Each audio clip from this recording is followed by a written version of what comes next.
নমস্কাৰ বন্ধু, welcome to my YouTube channel Deepak Japlat. আজি পুনৰ আপোনালোকৰ বাবে এটা ভাল খবৰ আহি পৰিছে। পুনৰ অসম চৰকাৰৰ ফালৰ পৰা কিছুমান গ্ৰেড 3 আৰু গ্ৰেড 4 পদ মুকলি কৰি দিছে। ইয়াৰ কাৰণে অৰ্হতাসমূহ 8 পাছ আৰু 12 পাছ হৈ কেনেদৰে আবেদন কৰিব লাগিব সকলোখিনি কথা এই ভিডিঅ'টোতে আলোচনা কৰা হ'ব। আপোনালোকে দেখিব পাইছে লখিমপুৰ গাৰ্লছ কলেজৰ পৰা ৰিক্ৰুইটমেণ্টসমূহ আহি গৈছে। আগতেও আহিছিলে ৰিক্ৰুইটমেণ্টটো, তাৰপিছত আকৌ এবাৰ নতুনকৈ নটিফিকেশ্যন দি দিছে, মানে আকৌ আপোনালোকৰ পদ খালী আছে লখিমপুৰ গাৰ্লছ কলেজৰ ফালৰ পৰা। কি ভেকেঞ্চি আহিছে, লগতে কেনেদৰে আবেদন কৰিব লাগিব সকলোখিনি কথা এই ভিডিঅ' যোগে আলোচনা কৰা হ'ব। যদি ভিডিঅ'টো ভাল পায় ভিডিঅ'টো লাইক কৰিব, লগতে চেনেলটো ছাবস্ক্ৰাইব কৰি দিব এনেকুৱা ধৰণৰ ভিডিঅ' প্ৰতিদিনে পাই থাকিব বাবে। লগতে ভিডিঅ'টো নিজৰ বন্ধু বান্ধৱীৰ লগত শ্বেয়াৰ কৰি দিব যাতে সকলো বন্ধু বান্ধৱীয়ে এই জবৰ আপডেটসমূহ পাই থাকে। আহক আজি আমি ভিডিঅ'টো আৰম্ভ কৰোঁ। এতিয়া আপোনালোকে দেখিব পাইছে নটিফিকেশ্যনখন আহিছে জানুৱাৰী 4 তাৰিখে, মানে আপোনালোকৰ যোৱাকালি আপোনালোকৰ নটিফিকেশ্যন আহি গৈছে। ইয়াত দেখিছে লখিমপুৰ গাৰ্লছ কলেজ ৰিক্ৰুইটমেণ্ট 2024ৰ প্ৰথমটো ভেকেঞ্চি হয়। এছিষ্টেণ্ট প্ৰফেচৰ আৰু লেবৰেটৰী বিভাগৰ ভেকেঞ্চি আছে, মানে গ্ৰেড 3 আৰু গ্ৰেড 4 ভেকেঞ্চি হয়। কেনেদৰে আবেদন কৰিব লাগিব মই সেই কথা আপোনালোকক জনাই দিম। এইটোকে দেখা পাইছে লখিমপুৰ গাৰ্লছ কলেজে recently published employment notification for the recruitment of various assistant and laboratory bearer position check age limit salary education qualification other eligibility criteria.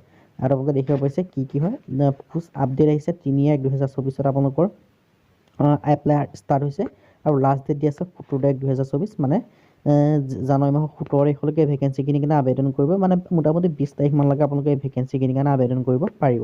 আপোনালোকে দেখিব পাইছে Lakhimpur girls college invited application for the eligible intending candidate for the recruitment 3 assistant professor আৰু laboratory বিভাগ 3টা assistant professor vacancy, বাকী আৰু কিছুমান laboratory বিভাগৰ ভেকেঞ্চি আহি গৈছে। এইটোকে লিখি পাইছে লখিমপুৰ বালিকা মহাবিদ্যালয়ৰ পৰা ভেকেঞ্চিখিনি আহিছে। এইটোকে দেখি পাইছে Lakhimpur girls college total post আছে 3টা, আৰু ইয়াৰ কাৰণে আপোনালোকে অফলাইন যোগে আবেদন কৰিব লাগিব। এছিষ্টেণ্ট প্ৰফেচৰৰ কাৰণে ভেকেঞ্চি আছে 2টা। ইয়াৰ কাৰণে কেটেগৰীজ ভেকেঞ্চিসমূহ দিছে ছাবজেক্ট ৱাইজ। এডুকেশ্যন ডিপাৰ্টমেণ্টৰ কাৰণে এটা আছে আৰু হোম চায়েন্সৰ কাৰণে এটা আছে। আৰু এডুকেশ্যন কোৱালিফিকেশ্যন এছিষ্টেণ্ট প্ৰফেচৰৰ কাৰণে বিচাৰিছে আপোনালোকৰ গভৰ্ণমেণ্ট যিটো ৰুল হয় আপোনালোকৰ MA পাছ কৰিব লাগিব, ছেট বা নেট পাছ কৰিব লাগিব, সেইটো এটা ভিত্তিত আপোনালোকৰ চিলেকশ্যন কৰা হ'ব। লগতে লেবৰেটৰী বেৰিয়াৰ কাৰণে যিটো গ্ৰেড 4 ভেকেঞ্চি হয় লেবৰেটৰী বেৰিয়াৰ, ইয়াৰ কাৰণে এটা ভেকেঞ্চি আছে, আৰু ইয়াৰ কাৰণে এডুকেশ্যন কোৱালিফিকেশ্যন বিচাৰিছে মাত্ৰ 8 পাছ। যদি আপোনালোকে 8 পাছ কৰি থৈছে তেতিয়া আপোনালোকে এই ভেকেঞ্চিটোৰ কাৰণে আবেদন কৰিব পাৰিব বুলি উল্লেখ কৰা হৈছে। লগতে এজ লিমিট সম্পৰ্কে কৈ দিছোঁ। এজ লিমিট বিচাৰিছে 38 years, মানে আপোনালোকৰ উচ্চ সীমা হৈছে 38 বছৰ, মানে যিসকল কেণ্ডিডেটে 18ৰ পৰা 38 বছৰৰ ভিতৰত হয় তেওঁলোকে আবেদন কৰিব পাৰিব। লগতে আপোনালোকে এজ ৰিলেক্সেশ্যনো পাব। SC SC কেণ্ডিডেট 5 বছৰ পাব, OBC কেণ্ডিডেট 3 বছৰ পাব, আৰু PWB 10 বছৰ পাব। মোটামুটি আপোনাৰ যিসমূহ SC SC কেণ্ডিডেট তেওঁলোকে 43 বছৰলৈকে আবেদন কৰিব, OBC সকলে 41 yearsলৈকে, আৰু PWD কেণ্ডিডেট মিনিমাম 53 years মানলৈকে আপোনালোকে আবেদন কৰিব পাৰিব। আৰু এই ভেকেঞ্চিখিনিৰ কাৰণে মই আপোনালোকক কৈলোঁ অৰ্হতা কি হয়, লগতে কোৱালিফিকেশ্যন কি হয়, আৰু এজ লিমিট ক্ৰাইটেৰিয়া কি হয় মই আপোনালোকক জনাই দিলোঁ। লগতে আৰু এই ভেকেঞ্চিখিনিৰ কাৰণে আবেদন কৰিবলৈ আপোনালোকৰ এটা এপ্লিকেশ্যন ফিজ দিব লাগিব। কিমানকৈ এপ্লিকেশ্যন ফিজ দিব লাগে এই কথাও জনাই দিছোঁ। ইয়াত আপোনালোকে দেখিছে এপ্লিকেশ্যন ফিজ অফ RS 1500, মানে 1500 দিব লাগিব যিসমূহ এছিষ্টেণ্ট প্ৰফেচৰৰ ভেকেঞ্চিৰ কাৰণে আবেদন কৰিব। আৰু যিসমূহ গ্ৰেড 4 ভেকেঞ্চিৰ কাৰণে আবেদন কৰিব বিচাৰে তেওঁলোকে 300 টকাকৈ পে'মেণ্ট কৰিব লাগিব।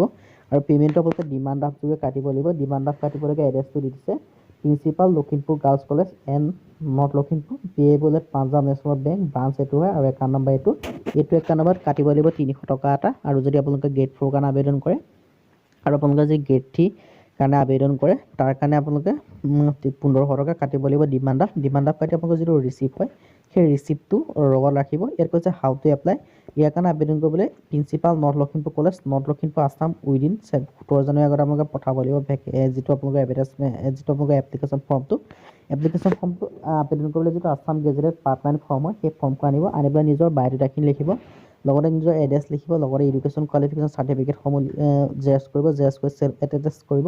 এটেষ্টেড কৰি আপোনালোকে যিটো ভেকেঞ্চিৰ কাৰণে আবেদন কৰিব বিচাৰে সেই ভেকেঞ্চিটো তাৰ উল্লেখ কৰি দিব। লগতে আপোনালোকে এটা এনভেলপ আনিব, এনভেলপটোত এই গোটেইখিনি ফিল কৰি মানে ডকুমেণ্টছখিনি ভৰাই পেলাই আপোনালোকৰ যিটো ডিমাণ্ড ড্ৰাফ্ট কাটিছে ৰিচিপ্টটো, সেই ৰিচিপ্টটো আপোনালোকে গাঁঠি দিব। গাঁঠি পেলাই এই এড্ৰেছটোত আপোনালোকে principal Lakhimpur girls college, north Lakhimpur Assam, within 17 জানুৱাৰীৰ আগত এই এড্ৰেছটোত আপোনালোকে পোৱাকৈ আপোনালোকে যদি লখিমপুৰ ডিষ্ট্ৰিক্টৰ হয় বা ধেমাজি হয় আপোনালোকে নিজে দি থৈ আহিব পাৰে। লখিমপুৰ ধেমাজি ওচৰা ওচৰি হয় বিশ্বনাথলৈ আপোনালোকে দি আহিব পাৰে। বাকী যদি দূৰৰ হয় আপোনালোকে পোষ্টেল যোগে ডাকঘৰ যোগে আপোনালোকে এই এড্ৰেছটোত আপোনালোকে পঠাই দিলে আপোনালোকৰ আবেদনসমূহ হৈ যাব। আৰু ডিটেইলছ আপোনালোকে এডভাৰটাইজমেণ্টৰ বা এড্ৰেছমেণ্ট যদি লাগে আমাক কমেণ্ট কৰিব, আমি কমেণ্টত আপোনালোকে এডভাৰটাইজমেণ্টখন দি দিম। আৰু যদি আপোনালোকে ইণ্টাৰভিউ কেতিয়া হ'ব লগতে সেই কথা জানিব বিচাৰে তেতিয়া আপোনালোকে যিটো অফিচিয়েল ৱেবছাইট আছে নৰ্থ লখিমপুৰ গাৰ্লছ কলেজ বুলি, সেই অফিচিয়েল ৱেবছাইটত আপোনালোকে ভিজিট কৰি থাকিলে গম পাব। আৰু লগতে আপোনালোকৰ এই ভেকেঞ্চিটোৰ কাৰণে কৈ দিছোঁ এই ভেকেঞ্চিটোৰ কাৰণে আপোনালোকৰ কোনো আপোনালোকৰ এক্সাম অনুষ্ঠিত নহয় মাত্ৰ এটা ইণ্টাৰভিউ হ'ব যদি আপোনালোকে ইণ্টাৰভিউটো পাছ কৰিছে তেতিয়া আপোনালোকে চাকৰিসমূহ হৈ যাব আজি ভিডিঅ' ইমানে যদি ভিডিঅ' ভাল পালে ভিডিঅ' লাইক কৰিব লগতে চেনেলটো ছাবস্ক্ৰাইব কৰি দিব এনেকুৱা ভিডিঅ'সমূহ প্ৰতিদিনে পাই থাকিব আজিলৈ পুনৰ নতুন ভিডিঅ'ত লগ পাম লগতে ভিডিঅ'টো অলপ বন্ধু বান্ধৱীয়ে শ্বেয়াৰ কৰি দিব